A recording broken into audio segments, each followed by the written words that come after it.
Okay, 8:25 on a Monday morning. Let's get right to it. Joan Ian Mackenzie joining me in studio. She is the founder of the Center for Relationship Education, started it 20 years ago. And interesting stuff. We were talking a little bit off air here, Joneen. I want to start, before we get to the college stuff and the dating issues and relationship violence issues, we were talking a little bit about the poverty aspect of your work. Talk about that a little bit. Yeah, well, we know from the data, many points of data, that the fastest way to get into poverty is to have a baby before you're married, unless you're Madonna. And so what we're trying to do is talk to young people and old people and middle-aged people about what we call success sequencing.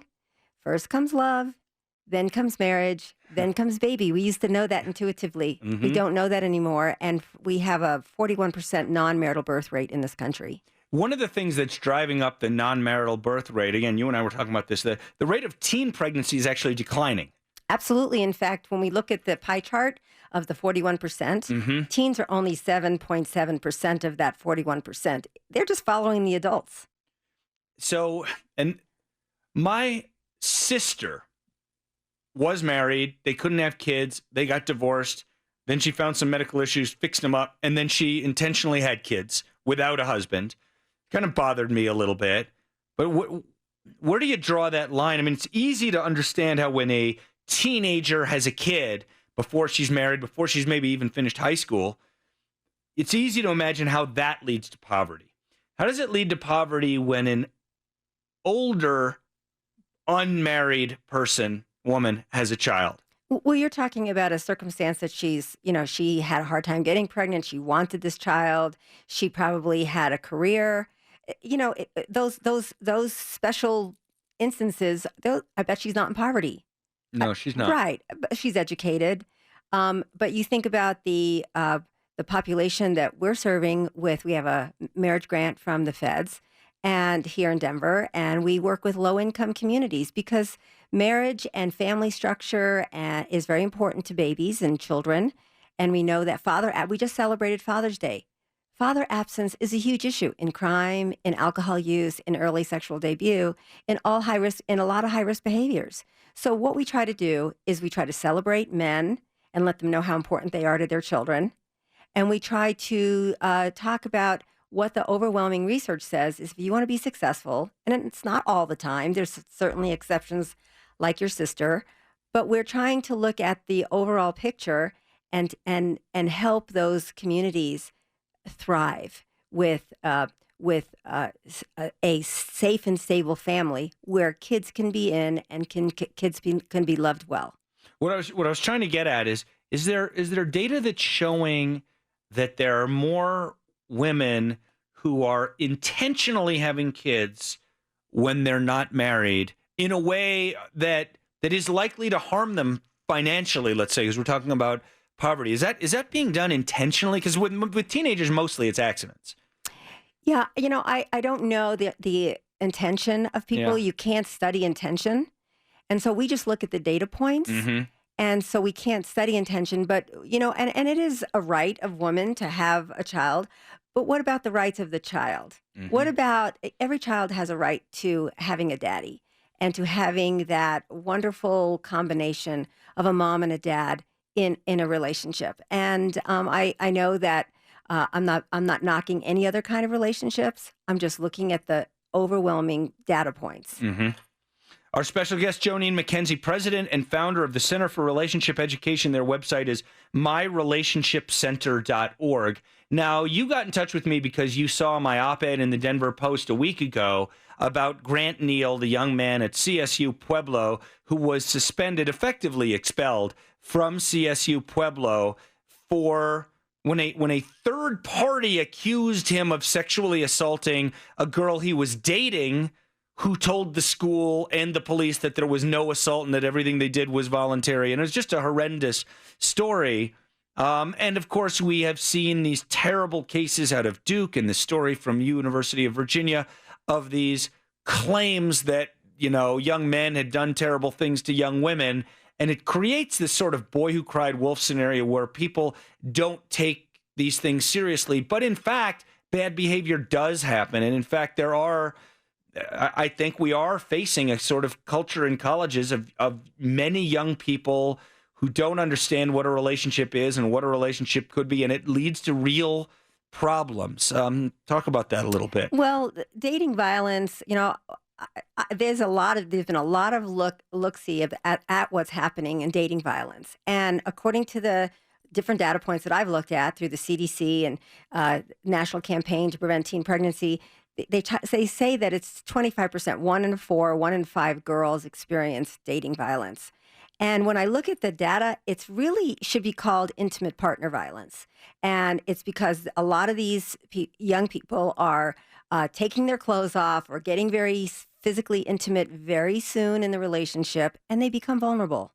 And then there's pushing and shoving and lots of hormones and drinking, and that leads to a combustible situation.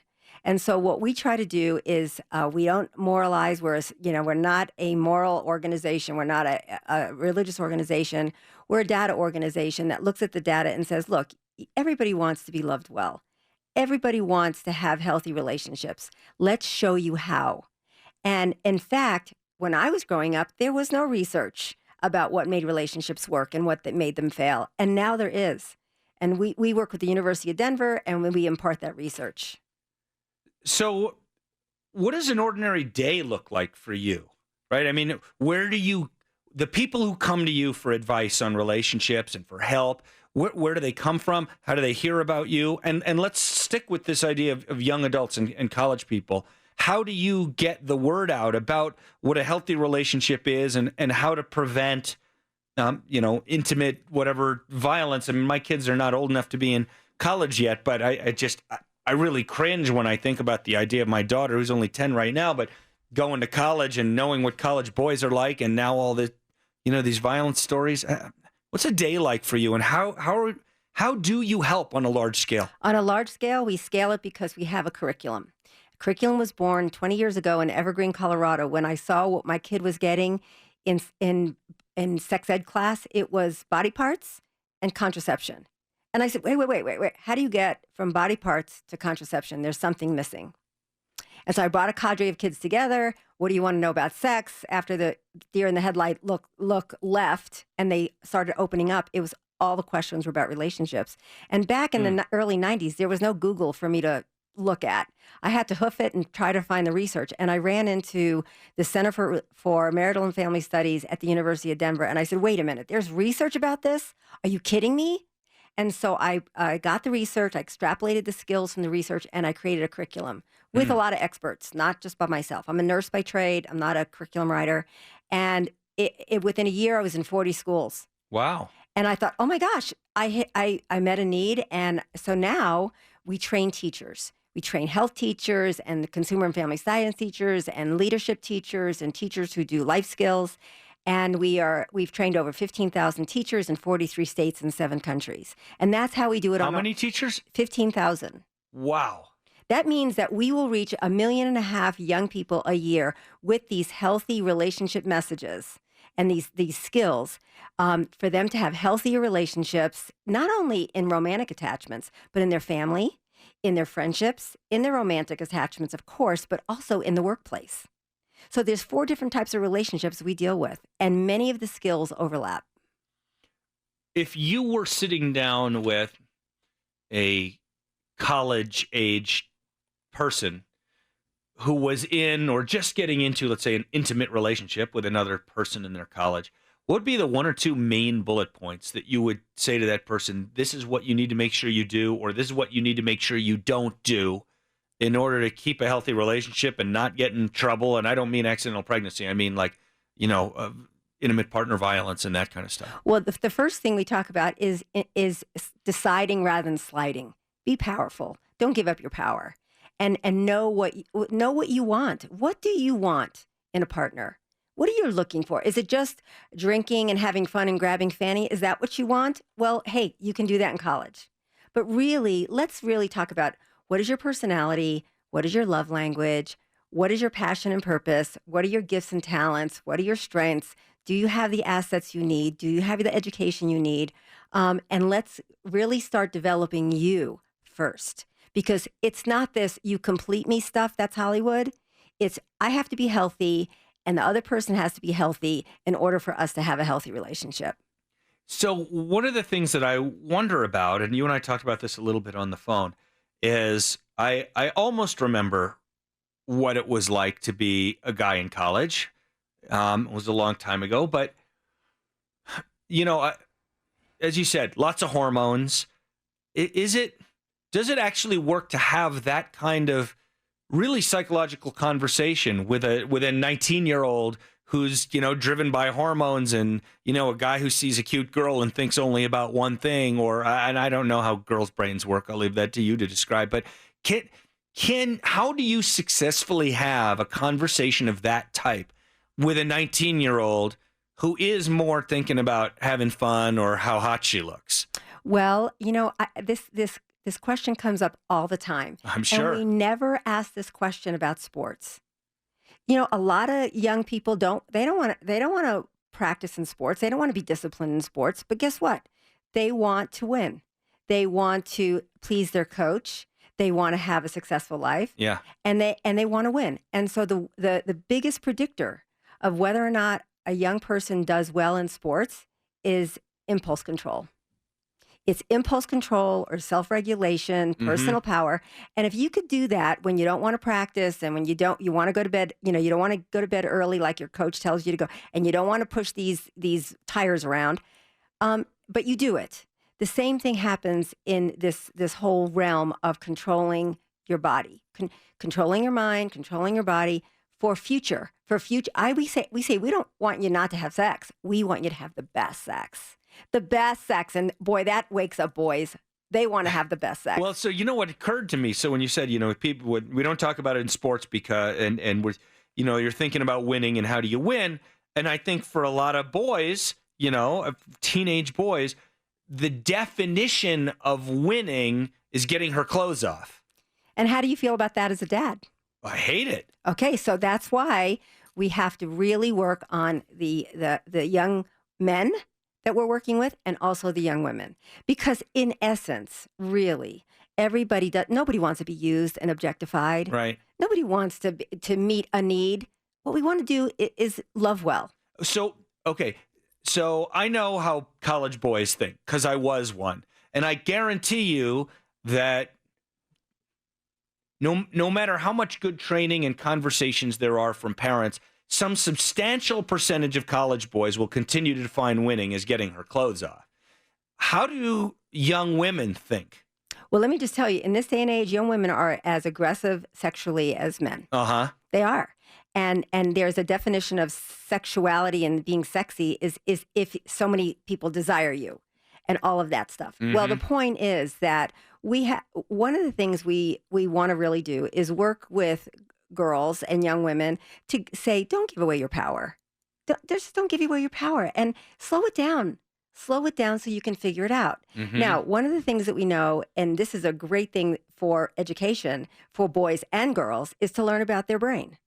And their teenage brain they're all very smart, but the prefrontal cortex is not done until the mid-20s.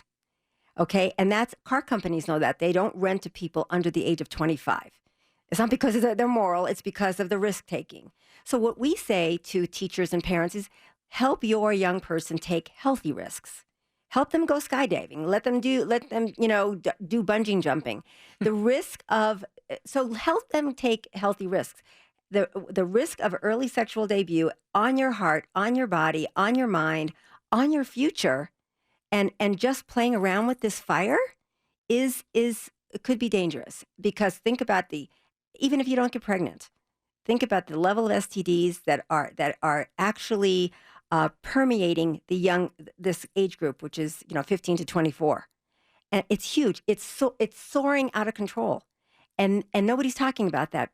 So another thing we talk about is brokenheartedness and drama. When you start adding sex to a relationship, the drama goes crazy. It goes through the roof. I'll tell you what. So our special guest is Joneen Mackenzie, founder and president of the Center for Relationship Education. Their website, myrelationshipcenter.org. We had planned on being done right now, but would you have time to stick around through a break and continuing on the other side of the You break, bet. because there's so much more I want to talk to you about with this, especially as a parent of two young children. They're still early for this, but I, as a parent, am thinking about it all the time. When we come back, we're going to continue our conversation with Joan Ian Mackenzie, again, Center for Relationship Education, based right here in Denver, just not too far from the radio station. We're going to continue the fascinating conversation right after this on The Ross Kaminsky Show. Beautiful Monday morning, Ross Kaminsky, newly relocated down to the Flatlands, and so happy to, I set my alarm for, I forget what, 4:57, I think, because I like to set my alarm at prime numbers. So I'll never set it at 5 o'clock. I'm joined in studio by Joneen Mackenzie, the Center for Relationship Education is her organization. She is president and founder. Their website is myrelationshipcenter.org, and there is a link to Joneen's website in my Intellectual Ammunition blog today over at KHOW.com. You can also access the blog at rosskaminsky.com. You said something just in passing at the end of our last segment, which blew my mind. You were talking about a huge increase in the number of STDs, or the number of cases of STDs among young adults ages 18 to 24. And I had been thinking, and I guess I wasn't wrong to think, that young adults are having less sex than they used to.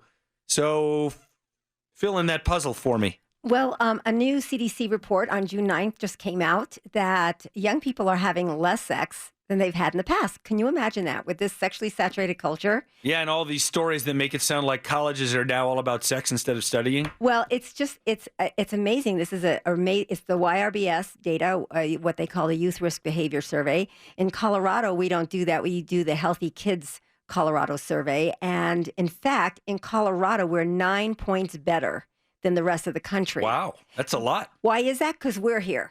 Really? Yes, because the Center for Relationship Education for the last 20 years has trained many high school teachers, middle school teachers, people in the community to do this work, to teach. Young people want to know this stuff. This is stuff that they really want to know. This is where they live, in relationships. They want to have healthy relationships.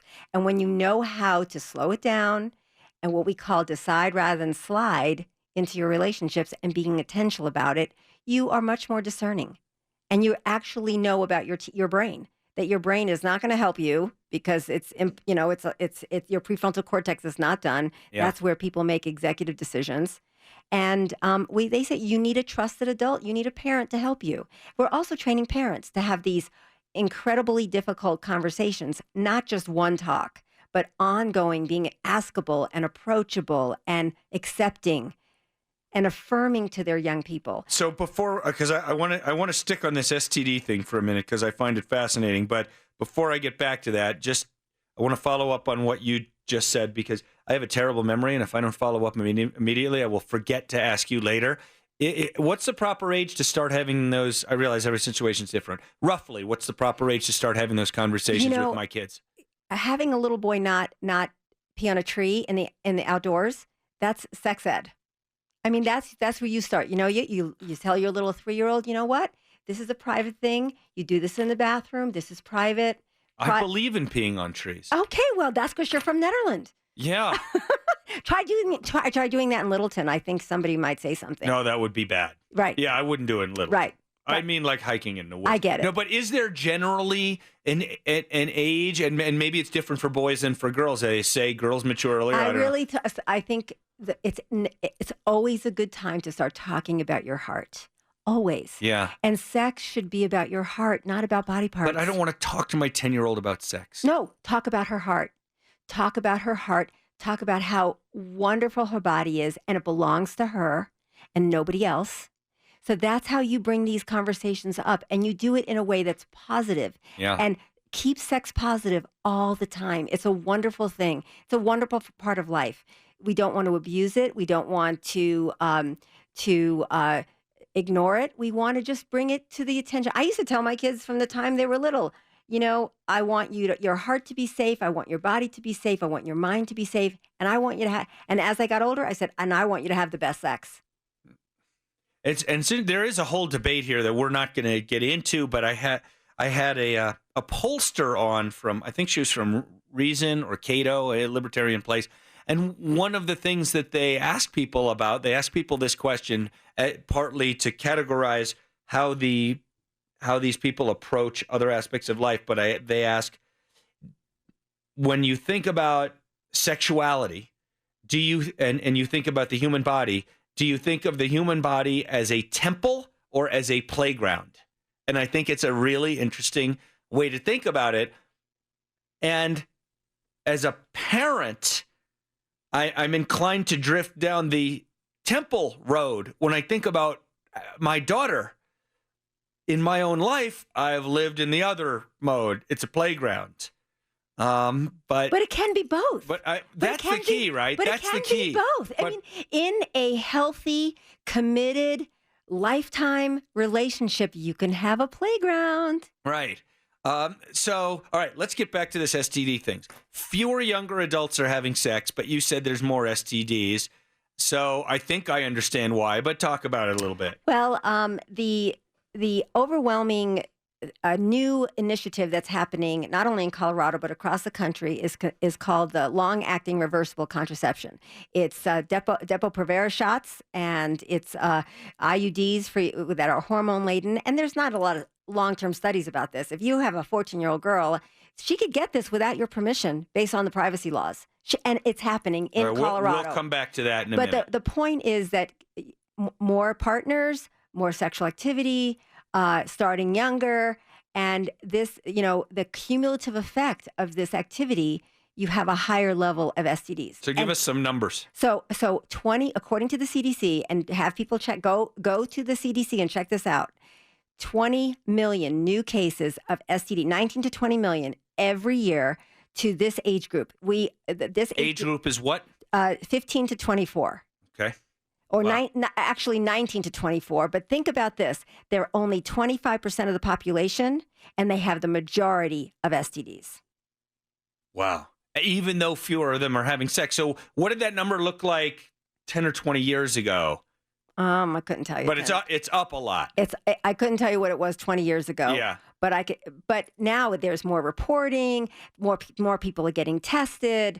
I mean, we were in Lansing, Michigan doing a bunch of our stuff, and our message is, if you've been sexually active, get tested.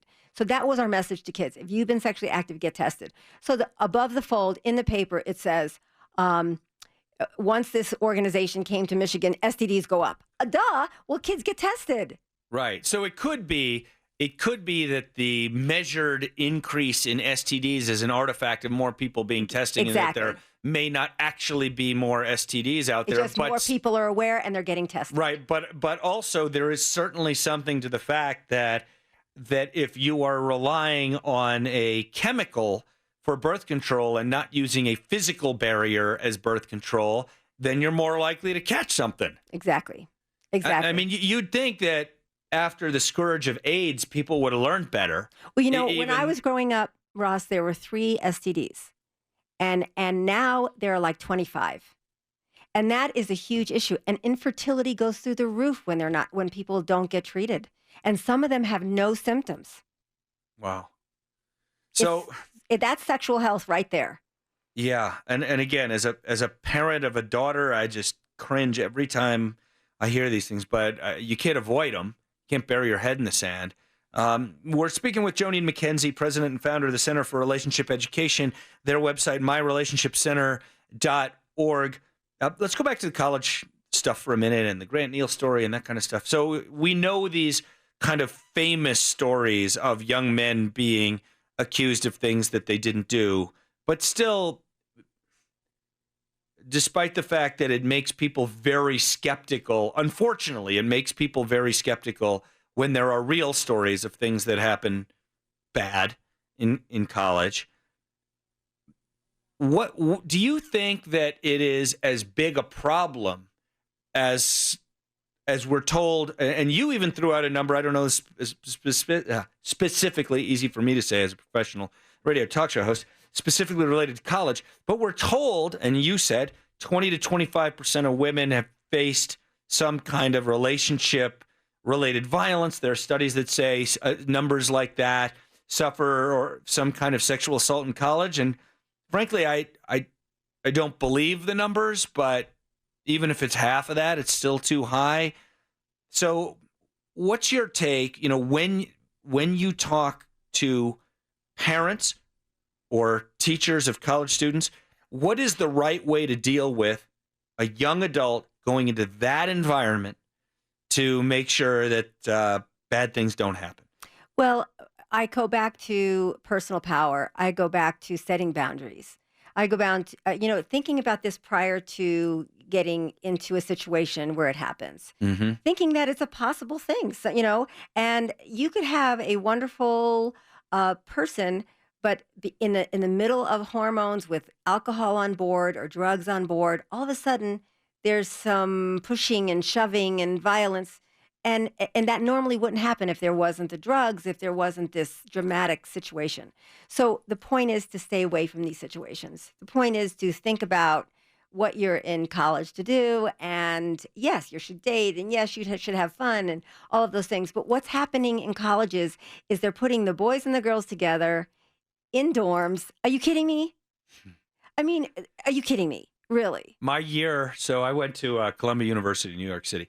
My year was the first year that allowed girls at Columbia. So think about that. I mean, come on. Let's have some common sense here. Yeah. You're putting this combustible situation together, Mm-hmm.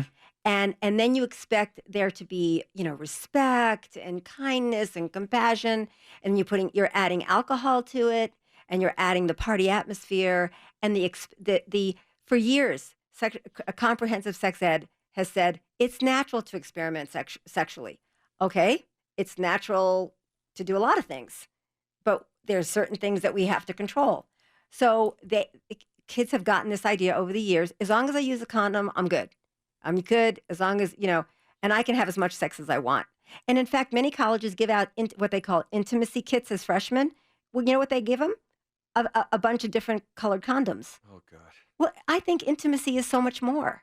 And that's why we talk about issues of the heart, issues of the heart, issues of the heart. So one of the things that I bring up from time to time on this show is every once in a while you run into a concept that is absolutely, completely obvious, and yet you never thought about it. And then somebody explains it to you and like, well, that's obvious, and yet I didn't know it. And I feel like that with you right now on this particular aspect, which is, and it should be obvious, but I hadn't really thought about it, that the best way, one of the best ways to prevent bad things happening in these kind of situations is to make the decision in advance to not put yourself in a position where impulse control can take over. So you have to decide in advance, I'm not going to go get drunk. I'm not going to hang out with people who are getting drunk. I'm not going to do this, that, or the other thing, because once you, as a 19-year-old, put yourself in a position where either you or the person you're with are going to have impulses taken over, likely to lose that battle. Exactly right. And one of the things I always talk to young people about is, they want to emancipate. They want to emancipate. They want to be adults. They want, and if they continue to drink, at a binge drink and all the things that they do with the drugs and the drinking and all the partying, they're going to slow down their brain development and they're not going to emancipate. So I say, if you want to live with your mother when you're 30, knock yourself out. Keep drinking. Yeah. Keep drugging, because your brain it's under construction. That's why you're tired all the time. And that's why it's confusing.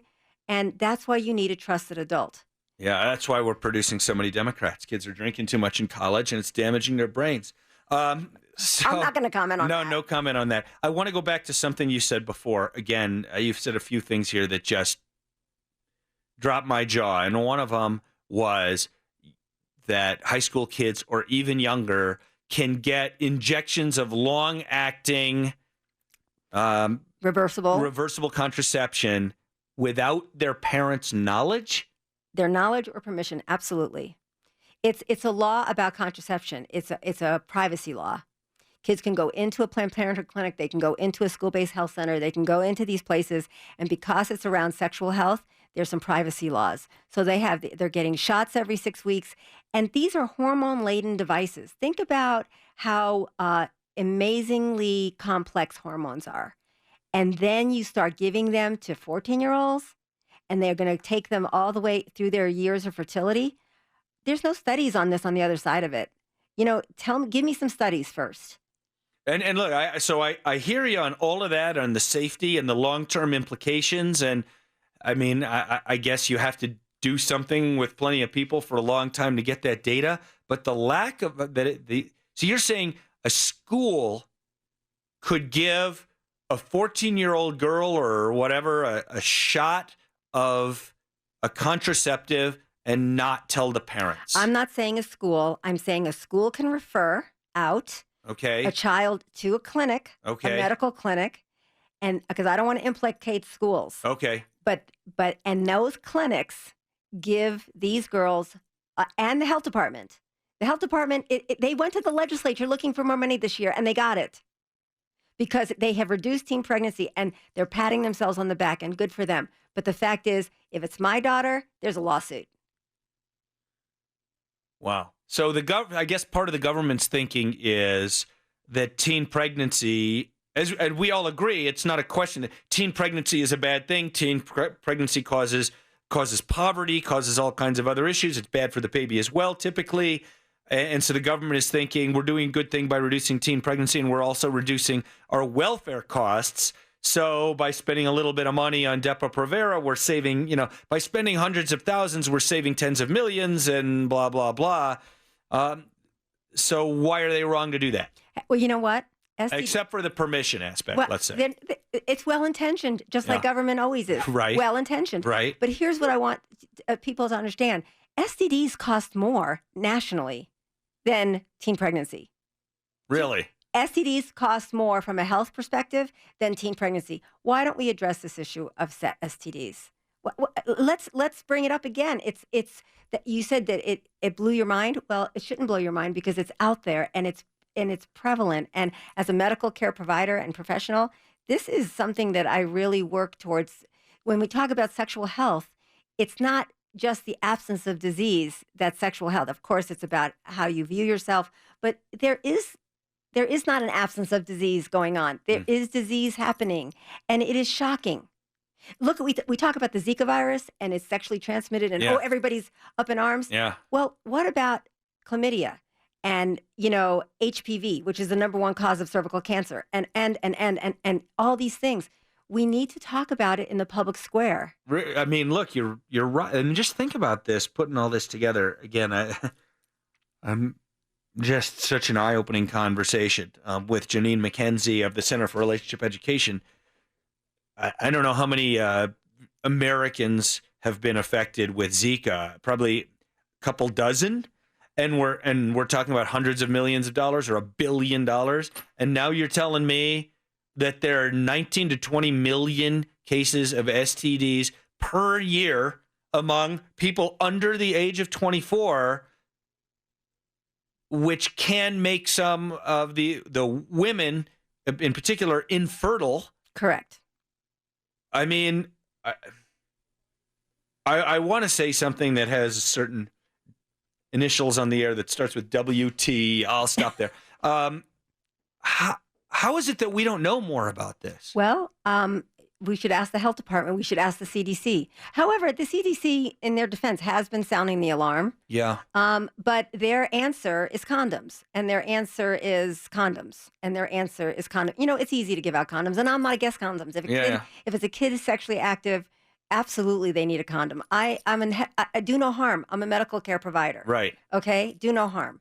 But what we do, if we encounter a sexually active kid and they come to us because we make it so comfortable, it's not a moral issue, it's a health issue. We make it so comfortable to come to us, Etch-a-Sketch, do-over. When you know better, you do better. So it's not shame, it's not fear. We say, you know what? Let's talk about your relationships. How do you like this picture? If you don't like this picture, then let's start over and let's give them a contraception. Absolutely. Teach them how to use it. Absolutely. But lead them back to a sexual risk avoidance choice, a healthier choice. Work with them. It's not just if it's a 13, and the younger they are, the more you try. Yeah, of course.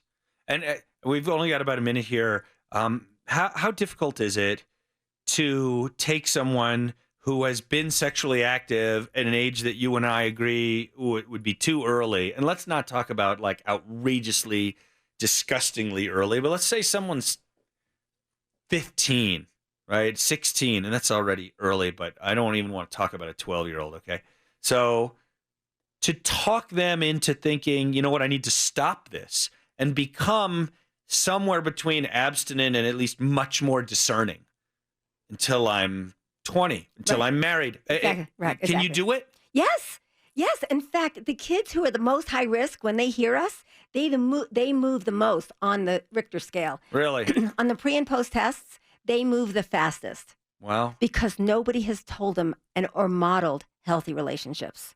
And that's what they want. If there's a parent, last question for you, and then we got to go, but if there's a parent who's concerned about their kid's sexual behavior right now, can they get in touch with you, You bet. and you will meet like one-on-one with the kid or with the parent or both? Or We have done that in the past. That's not our strong suit. We do work with schools and clinics and counselors. Okay. But if there is a parent that wants to talk to me, I'm more than happy to talk to them.